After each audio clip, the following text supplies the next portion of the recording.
Bonjour, dans ce cours, je vais vous parler de l'utilisation de la mémoire de stockage sur Android.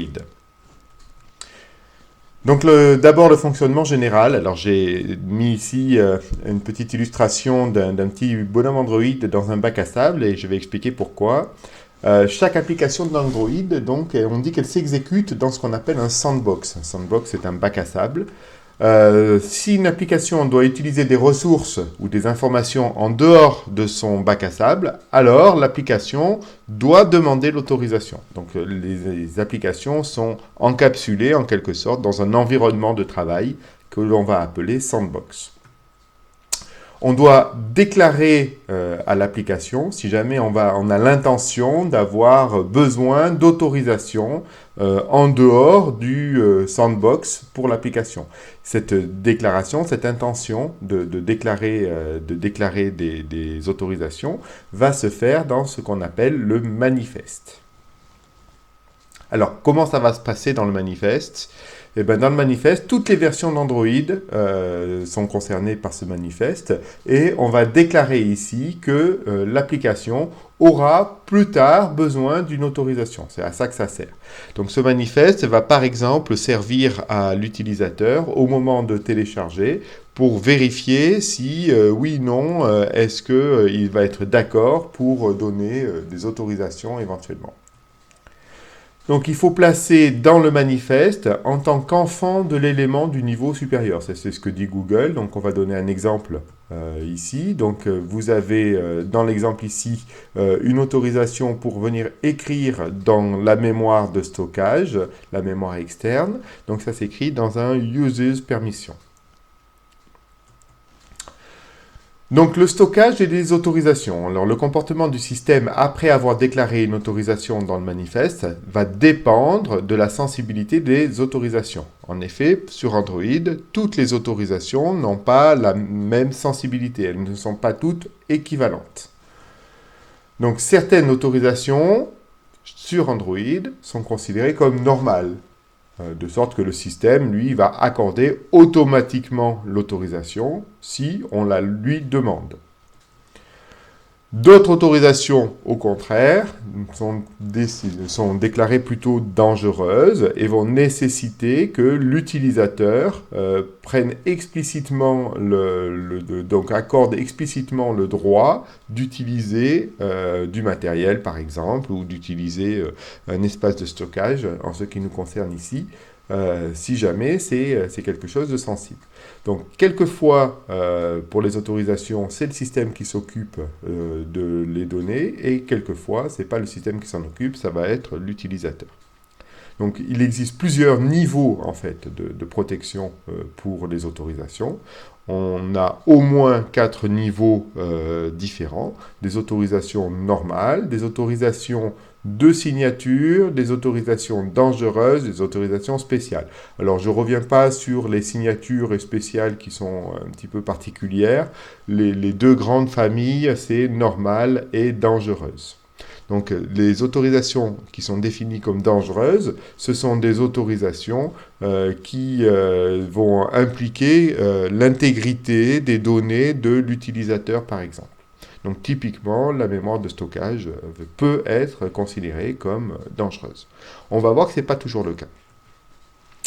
Donc, attention, sur Android, je vous parle beaucoup de mémoire de stockage, je reste un peu vague sur mémoire de stockage. Donc, mémoire de stockage, pour rappel, par rapport à une mémoire vive, c'est une mémoire qui est persistante. C'est-à-dire qu'une fois l'appareil éteint, la mémoire persiste.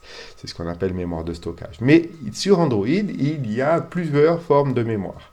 Donc, sur Android, avant la version d'Android 6, la version API 23, il était possible d'enregistrer de la musique, par exemple, dans une carte de mémoire SD, mais on ne peut pas installer une application complètement sur une carte.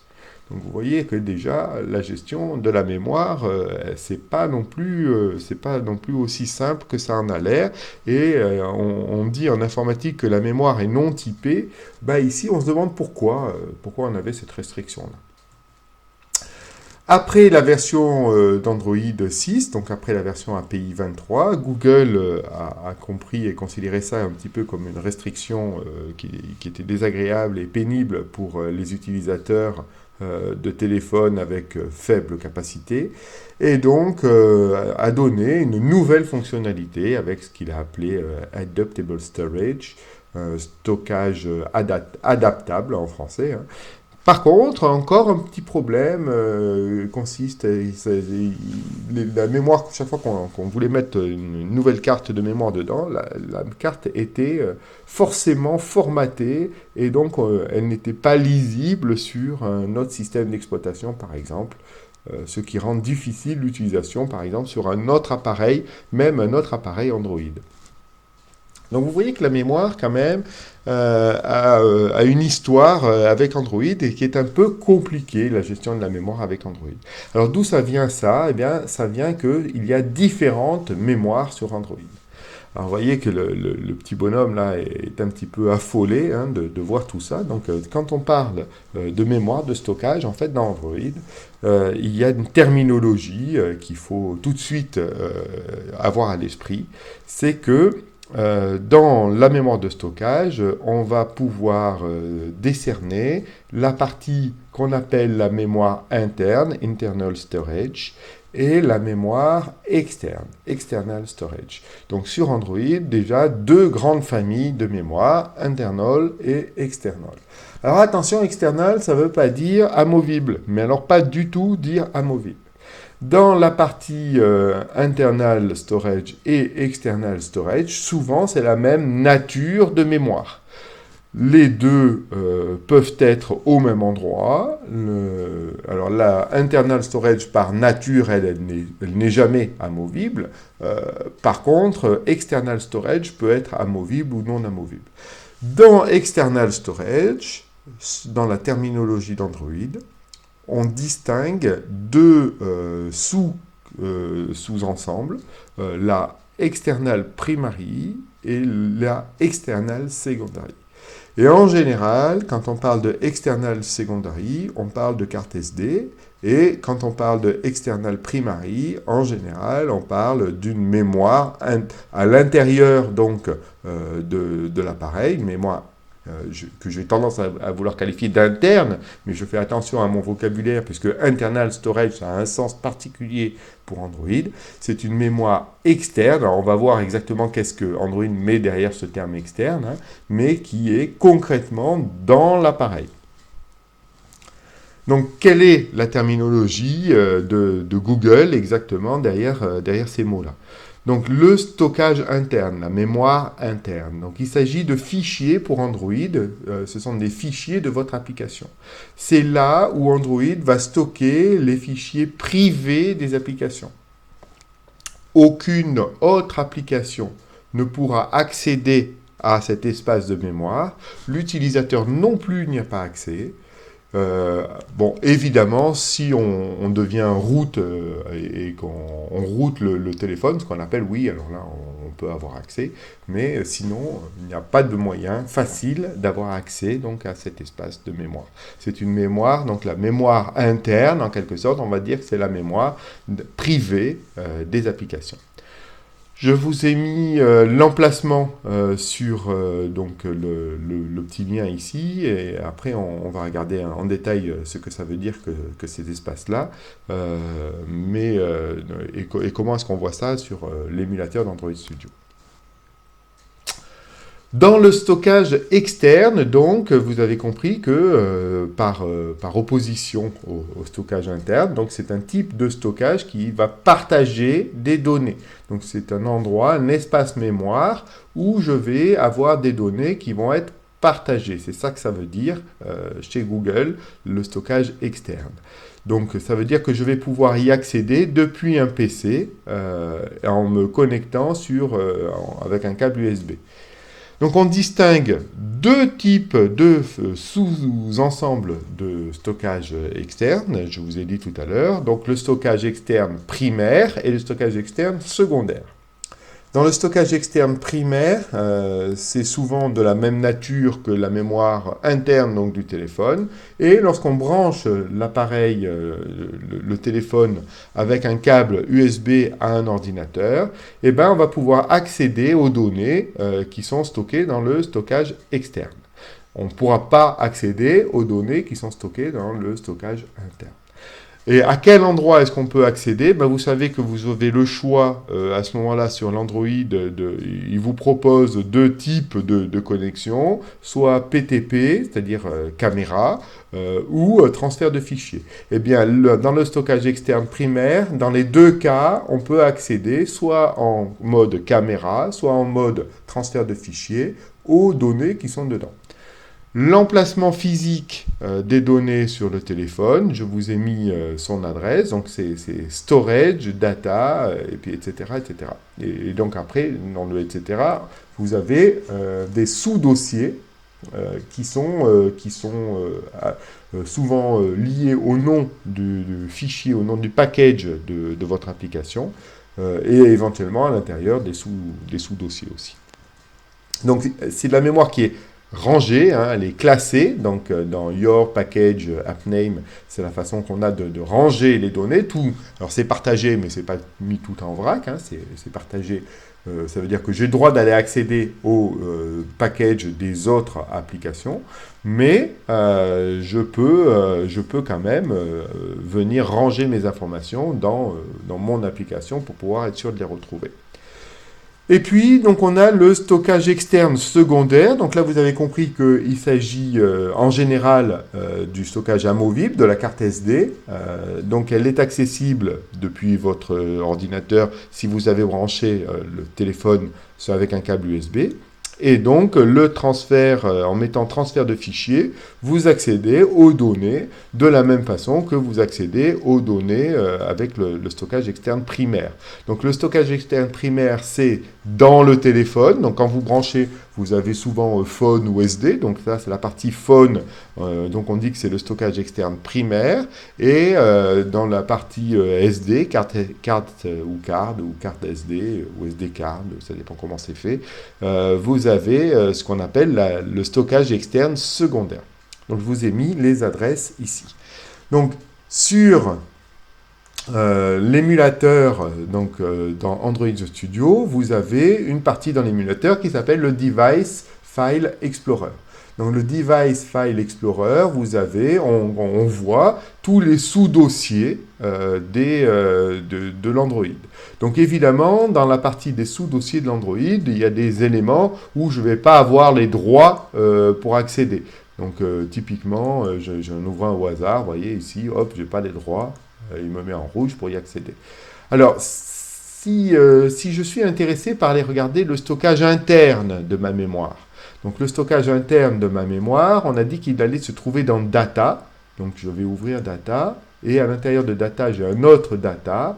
Et là, je vois que j'ai toutes mes applications qui rangent des données ici dans ma application concernée. Donc moi, l'application ici que je suis en train d'utiliser, je pense que c'est FR App Browser. Donc je vais regarder les données qui sont dedans, et dans les données qui sont dedans, je vais essayer. Alors vous voyez ici, j'ai les My Shared Preferences, ça c'est quand par exemple on enregistre un élément, quand par exemple on veut mémoriser un fichier, c'était le cas ici, j'ai mémorisé le répertoire dans lequel je suis, parce que si je quitte l'application et que je reviens demain, je veux pouvoir la récupérer. Donc quand je veux pouvoir enregistrer la position de savoir où j'en étais dans l'exploration de mes éléments. Donc j'ai enregistré ce pointeur dans un espace en mémoire et je l'ai enregistré ici dans un espace qui est un espace privé. Et donc si moi j'essaye d'accéder à un autre espace, moi je suis l'application browser ici, tous les autres ici vont être interdits. Hein, parce que chaque application, en ce moment je suis en train de fonctionner avec Android Studio et j'ai démarré l'application qui s'appelle FR App Browser, et donc j'ai le droit d'accéder à ça, mais que à ça. J'ai également le droit d'aller regarder ce que j'ai dans la mémoire externe primaire. Alors là, attention, sur Android, sur l'émulateur, c'est un peu compliqué. Dans les anciennes, dans les API un peu anciens, donc là, je vous conseille de l'utiliser avec l'API 29. Si vous êtes en dessous de l'API 29, API 29, ça veut dire Android Q, je crois, Android 10. Si vous êtes en dessous de l'API 29, vous n'avez pas accès au stockage externe secondaire. Vous ne pouvez pas vous le voir dans l'arborescence ici, et il est considéré comme s'il n'y en avait pas. À partir de la 10, vous pouvez faire l'émulation et faire en sorte qu'il y en ait un. Donc, il y a encore des astuces, il y a encore des petites astuces. L'espace externe primaire va être placé sur votre téléphone, dans pas un émulateur, hein, mais un vrai téléphone, dans Storage, Data, Your Package, etc. Oui, mais sur l'émulateur, on ne va pas le trouver dans Storage, on va le trouver dans SD Card. Alors, c'est un peu particulier. Dans SD Card, on va trouver les stockages externes primaires dans l'émulateur. C'est parce que c'est un problème de l'émulateur. Donc à l'intérieur de SD Card, je vais le trouver sur Android Data. Ça, c'est dans mon émulateur. Hein. Donc SD Card Android, c'est un peu comme si on était dans Storage ici. Et à ce moment-là, on peut aller voir Data et on peut voir les différentes applications. Et dans les différentes applications, eh bien, j'ai accès aux éléments ici. Alors, typiquement, si je suis en train de regarder, donc, je vais vous montrer l'application en question. Donc, dans l'application en question, ici, je ne suis pas dans la carte SD et je vois ici Infone, Fred et Nono. Si je veux, dans l'émulateur, j'ai le droit de faire comme si j'avais connecté à mon téléphone et puis fait glisser un nouveau fichier pour pouvoir en importer un. Alors, comment je fais ça? Un clic droit ici, et puis je fais Upload.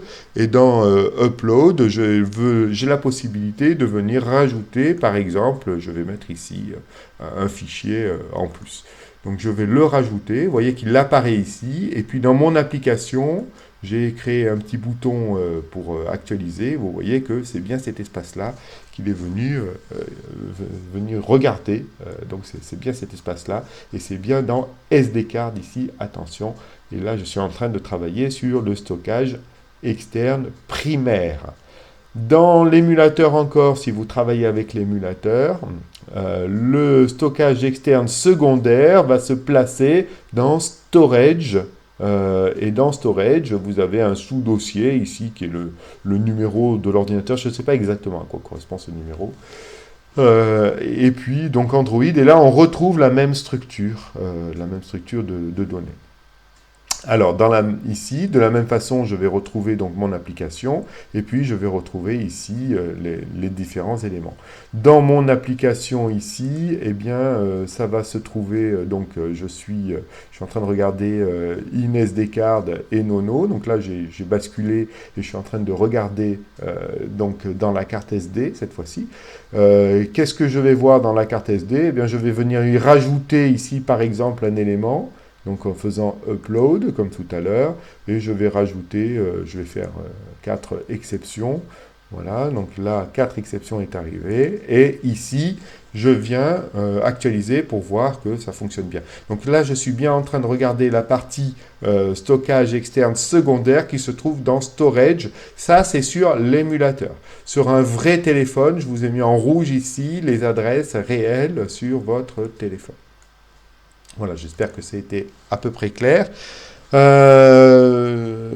Donc, quelques informations importantes encore à vous donner sur votre sur le téléphone et sur l'utilisation de la mémoire. Si l'appareil dans lequel vous êtes en train de travailler ne supporte pas de stockage externe principal, alors la carte SD qu'on a branché dedans est utilisé automatiquement comme stockage externe principal. C'est ça qui se passe avec les vieilles versions, les émulateurs. Donc sur votre émulateur, quand on utilise les anciennes versions, c'est-à-dire les API en dessous de l'API 29 sur l'émulateur. Donc en fait, ce qui se passe, c'est que l'émulateur émule un appareil, mais il émule l'appareil avec une incapacité de pouvoir stocker sur un stockage externe principal. Donc ça veut dire qu'au départ, vous avez droit à un stockage interne, privé, donc les données sont privées à l'application, mais pas de stockage externe. Par contre, vous avez le droit d'émuler une carte SD, et quand on émule une carte SD, alors elle prend la place du stockage externe principal, et donc on dit qu'elle est l'espace externe, elle devient la primaire et non plus la secondaire. Elle est amovible, hein, et elle devient la primaire.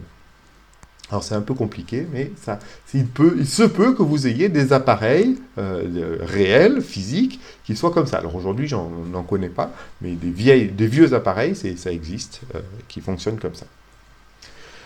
Sur les versions antérieures à API 29, attention, beaucoup de méthodes ont été changées, et notamment des méthodes d'accès à la mémoire sont maintenant, on appelle ça dépréciées, deprecated.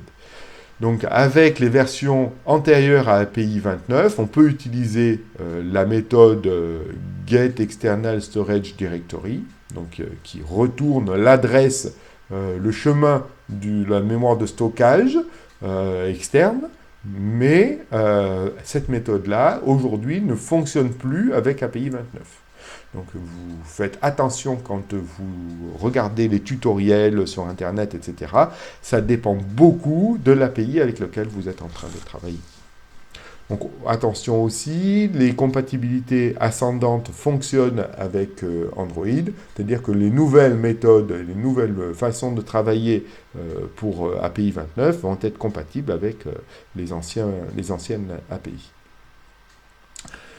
La gestion de la mémoire externe, elle peut être difficile si on veut passer de primary à secondary. Ça, c'est l'application que j'ai réalisée tout à l'heure. Vous avez vu, j'ai fait une petite bascule de primary à secondary. C'est pas fait pour ça. Donc, la mémoire externe, en réalité, sur Android, c'est un ensemble. Et il n'y a pas 3 types de mémoire, il y a 2 types de mémoire. Il y a la mémoire interne et la mémoire externe. Si je suis dans la mémoire externe et que je veux aller regarder la sous-partie de la mémoire externe qui est la SD card, oui, je peux. Je peux parce que je peux avoir enregistré des informations dedans et vouloir accéder aux informations qui sont dedans et dire donc à mon application, je veux travailler avec la partie carte SD. Mais à ce moment-là, il faut faire un choix. L'idée, c'est qu'on fait un choix, soit on travaille avec la externe primary, soit on travaille avec la externe secondary. Mais faire des bascules entre la primary et la secondary, c'est pas fait pour ça. Si jamais on veut faire ça, alors attention, parce que le système, donc Android, ce qu'il va faire, c'est qu'il va considérer que vous êtes de toute façon dans la mémoire externe, et si vous êtes allé visiter un dossier Toto qui se trouvait dans le primary, et puis vous quittez primary et que vous allez dans secondary, s'il ne voit plus Toto, alors il va le recréer automatiquement. Et vous ne pouvez pas aller lutter contre ça, sauf de le supprimer, mais chaque fois que vous l'aurez supprimé, à chaque fois, il viendra le remettre. Donc il faut avoir mémorisé systématiquement tout le contenu, c'est un peu compliqué. Donc ce qu'il faut retenir, c'est que ce n'est pas fait pour faire des bascules, pouvoir aller regarder facilement l'un l'autre indépendamment. Ce n'est pas des choses qui sont indépendantes, c'est des choses qui sont dépendantes. La mémoire externe, primary et secondary, c'est dépendant, ça dépend du même traitement de la mémoire externe, et donc une fois visité le dossier, il se rappelle que ce dossier a été visité, et il le recrée s'il a besoin de le recréer. Ça, c'est un peu une vacherie, et pour l'instant, ça fonctionne comme ça. Sur Android, il n'y a pas d'autre solution. Alors j'ai fait ici un tableau récapitulatif. Il est probablement pas exhaustif, mais quand même, il y a pas mal de choses. Donc vous avez le premier étage de ce tableau ici montre deux méthodes, getFilesDir et getCacheDir. Les deux méthodes ici concernent la mémoire interne. La mémoire interne, encore une fois, ça a uniquement un accès privé pour votre application. Si jamais vous stockez des informations dans ces espaces-là, donc ici ça va retourner, hein, le getFileDir et le getCacheDir, là ça va retourner un espace de mémoire, c'est-à-dire tout à l'heure je vous ai donné l'adresse, hein, data, etc. Donc là ça va retourner l'espace où sont stockées les informations, et les informations seront détruites si vous supprimez l'installation. Si vous utilisez d'autres méthodes comme getExternalFileDir ou getExternalCacheDir ou getExternalStorage, etc., toutes ces méthodes-là que j'ai mis dans la deuxième ligne du tableau ici sont des méthodes qui concernent la mémoire externe. Donc, on n'a pas besoin d'utiliser des autorisations, de demander des autorisations, que ce soit pour la mémoire externe ou pour la mémoire interne. A priori, jusqu'à là, je vous ai parlé d'autorisation tout à l'heure, mais jusqu'à là, les autorisations sont tacites, c'est-à-dire non dangereuses, et chaque fois qu'on va les demander, on va les obtenir. Est-ce que les fichiers sont détruits automatiquement, sont supprimés automatiquement après la désinstallation éventuellement de l'application? Eh bien, ça dépend. Ça dépend. Si je veux accéder, si j'ai placé des éléments dans un sous-dossier rangé dans vous avez vu tout à l'heure, dans un espace avec le nom de l'application et le package de l'application, alors oui, si c'est nominatif, alors oui, ils seront supprimés. Si j'ai placé des éléments dans des espaces plus partagés, comme par exemple les photos ou ce genre de choses, alors non, les éléments ne seront pas supprimés quand vous aurez supprimé l'application. Donc là, ça dépend un petit peu de à quel endroit vous les avez placés. Au passage, les méthodes getExternalFileDirs ici, ou FilesDir ici, vont retourner un tableau de un ou deux éléments. Un élément s'il n'y a pas de deuxième, s'il n'y a pas de secondary external qui est connecté, et deux éléments, le 0 étant le primary et le 1 étant le secondary, si jamais il y a des externals. Donc c'est comme ça qu'on va pouvoir utiliser, je vais donner des exemples tout à l'heure. Une façon un peu plus moderne, je dis plus moderne, c'est-à-dire depuis API 28, d'utiliser donc les espaces de stockage, c'est d'utiliser ça au travers de MediaStore et de Content Resolver. Alors, quand on utilise au travers de MediaStore et de Content Resolver, à ce moment-là, on a besoin de demander des autorisations à l'utilisateur. Ce sont des autorisations Read External Storage et Write External Storage qu'on va demander à l'utilisateur. Donc, oui, maintenant, depuis la version API, si on utilise les méthodes liées à MediaStore, alors on va devoir gérer les permissions. Si on n'utilise pas les méthodes MediaStore, alors on ne va pas être obligé de demander des autorisations. Dans l'exemple que j'ai montré tout à l'heure, moi je n'ai pas utilisé de MediaStore.